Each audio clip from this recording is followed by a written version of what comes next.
Olá, galera, tudo bem? Vamos lá, mais uma aula, tá certo?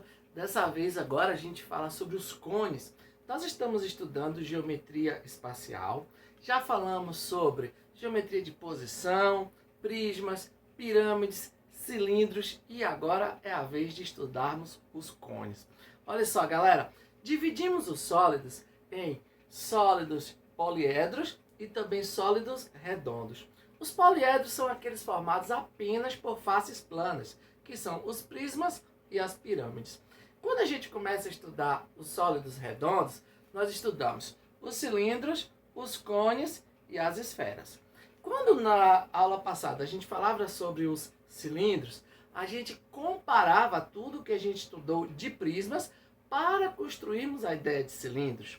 E agora, quando a gente vai falar sobre os cones, a gente vai relembrar tudo aquilo que vimos para pirâmides, tá bom? Então, se a gente comparar uma pirâmide com um cone, já que já estudamos pirâmides, vai ficar muito mais fácil para a gente entender todo esse processo da construção de um cone, tá bom? Vamos lá? Então, a primeira coisa que a gente precisa falar do cone é como a gente constrói um cone e a sua definição, beleza? Vamos lá, então.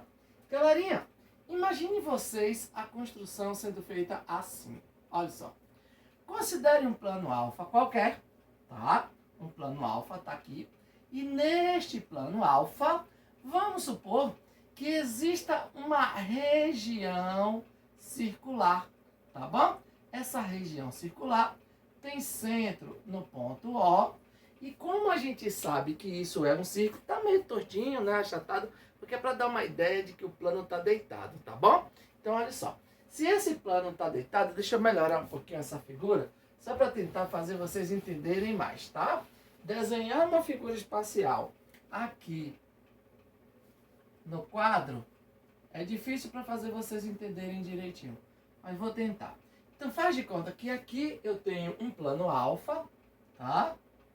E nesse plano alfa existe aqui uma região circular. Esse daqui é um círculo que tem centro no ponto O. Se esse círculo tem centro no ponto O, é óbvio que a gente pode lembrar que ele tem um segmento aqui, cuja medida é o raio desse círculo, não é verdade? Bom, então o que é que nós temos? Um plano alfa, e nesse plano alfa, uma região circular de centro O e raio R, tá bom? Deixa eu falar uma coisa para vocês. Se eu considero este plano aqui, alfa, com este centro, com esse círculo de centro O e raio R, eu posso considerar fora de alfa, um ponto P qualquer, tá bom? Vou considerar um ponto P aqui. Chama esse ponto de ponto P. Bom, vocês estão lembrados que há um tempo atrás, quando a gente estudava pirâmides, aqui no plano alfa eu tinha um polígono qualquer e ligava todos os pontos desse polígono ao ponto P. E aí a gente chamava a figura formada, o sólido formado, de pirâmides. Só que agora eu não tenho um polígono qualquer, eu tenho que ter um círculo. E se eu fizer a mesma coisa, tá? Eu vou ter um cone. Ou seja, se eu ligar todos os segmentos, se eu imaginar todos os segmentos que tem uma extremidade em P e também a outra extremidade na região circular. Então eu vou ter aqui atrás, um segmento qualquer aqui atrás, tá bom? Eu vou ter todos esses segmentos.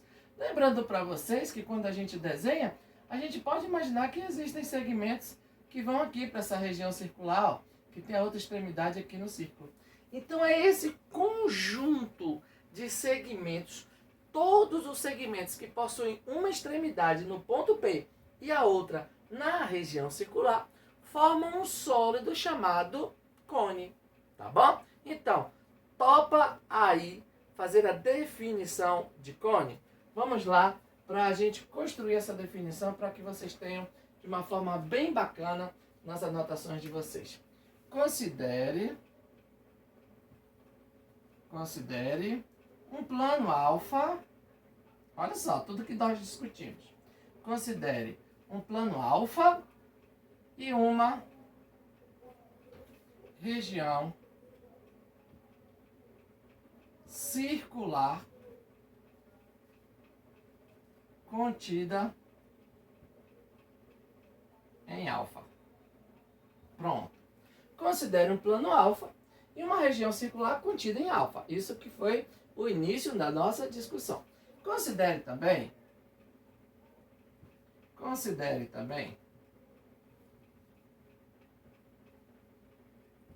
um ponto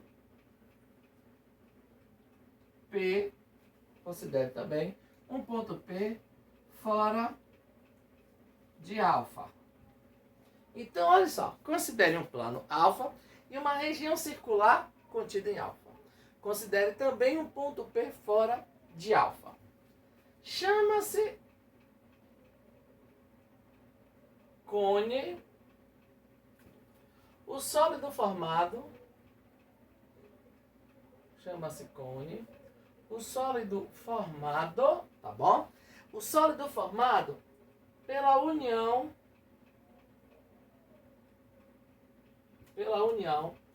de todos os segmentos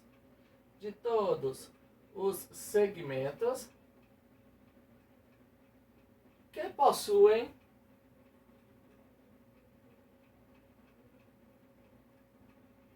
uma extremidade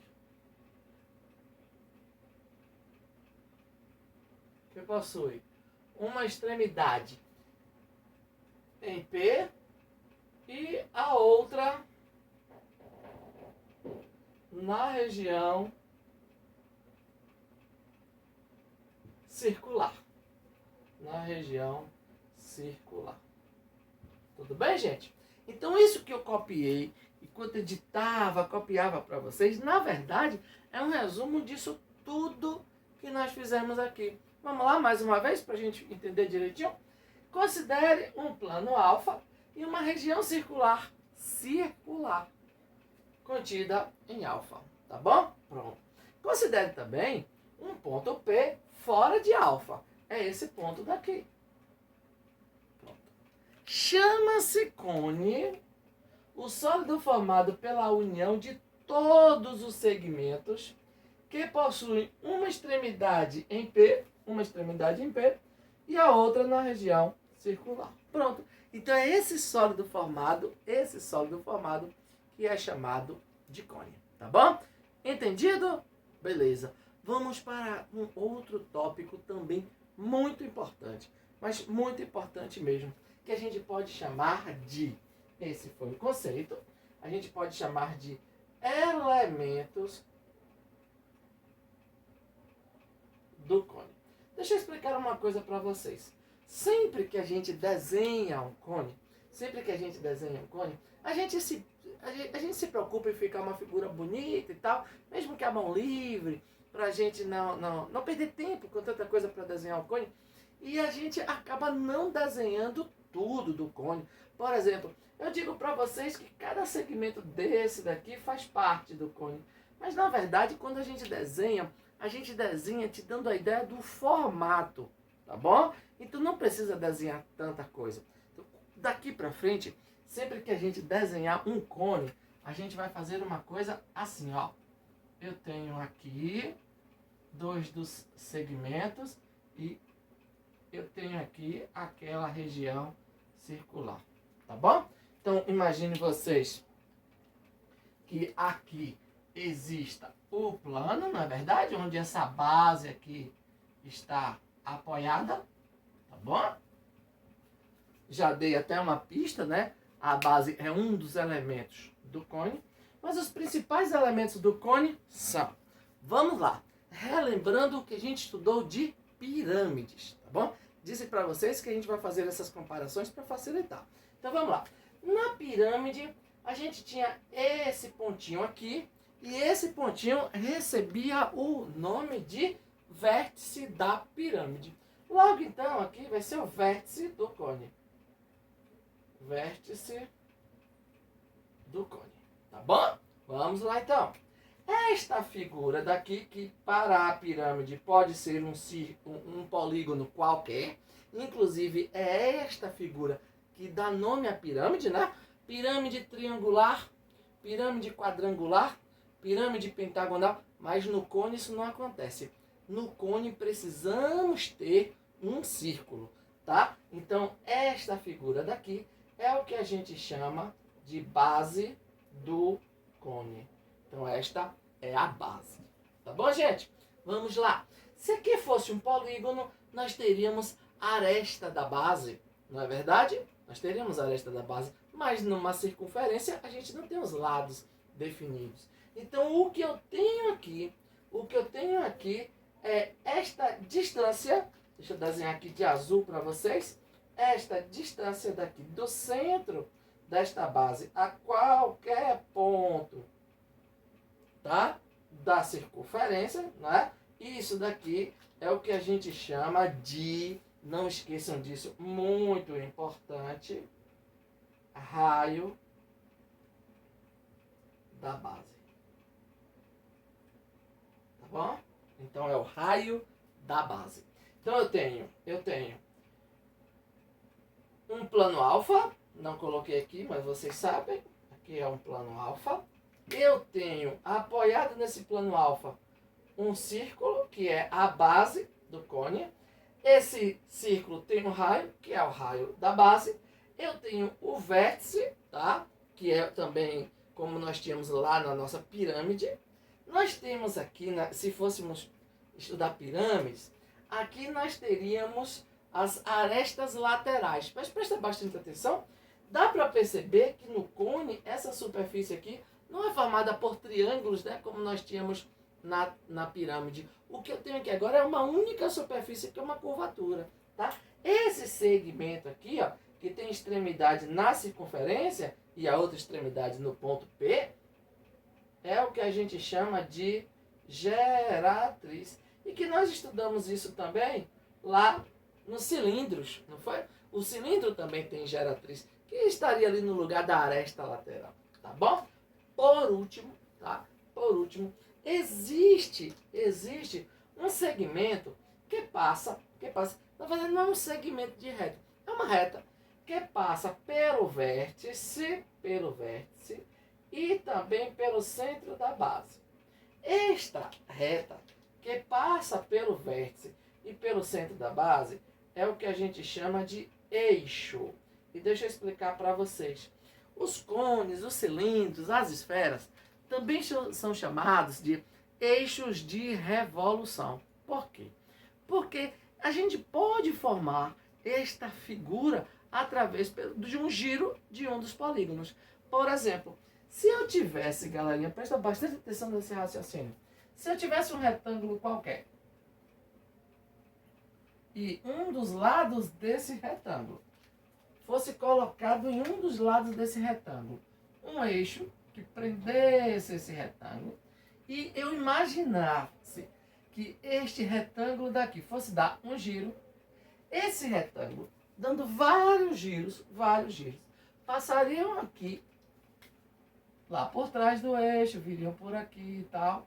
E nós teríamos aqui, galera, esta superfície sendo gerada, tá? Que no caso dos cilindros, nós já estudamos que essa superfície é um retângulo, né? Quando a gente abre, utilizamos isso para calcular a área lateral de um cilindro. É esse movimento que a gente chama de revolução, tá? Na verdade, é uma rotação em torno do próprio eixo, não é isso? Então, esse segmento é o que a gente chama de eixo. Mas aqui eu dei o exemplo do eixo do cilindro. Mas para a gente formar um cone, como que eu deveria fazer esse giro para formar um cone? Ao invés de girar um retângulo, eu poderia, para o cilindro, poderia ser também um paralelogramo e tudo mais, eu poderia aqui girar um triângulo, tá? Então imagine vocês que eu tenha um triângulo. Vou desenhar aqui um triângulo retângulo só para ficar bonitinho, mas pode não ser, tá?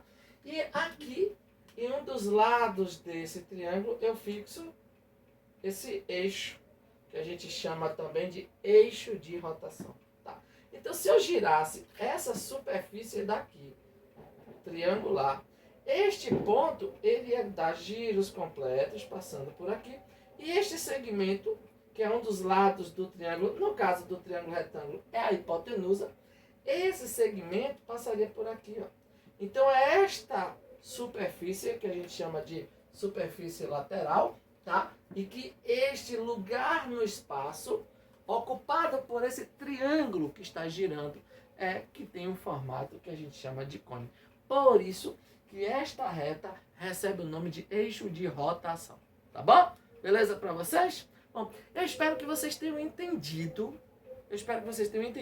a explicação, a construção e a definição de cada um desses elementos, do eixo, do vértice, da base, da geratriz. E existe mais um elemento, um último elemento para os cones, muito importante e que nós também já estudamos eles em outros polígonos, em outros sólidos, tá bom? No poliedro, também no cilindro, que é um sólido redondo, que é o seguinte: existe para esse ponto P uma distância dele até o plano da base. E essa distância do ponto P até o plano da base, já que eu estou falando disso, é a altura do cone, tá bom? Era o último dos elementos. Então aqui, ó, estou colocando de vermelho, essa daqui é a altura do cone, tá bom, minha gente? Então esses são os elementos de um cone, tá certo? Eu espero que vocês tenham gostado da explicação e que vocês tenham entendido, tá certo? Se gostaram e ainda não são inscritos no canal, clica aqui, ó, se inscreva no nosso canal, tá bom? Um abração para vocês, galera. Fiquem com Deus e até a próxima. Tchau, gente. Tchau, um abraço.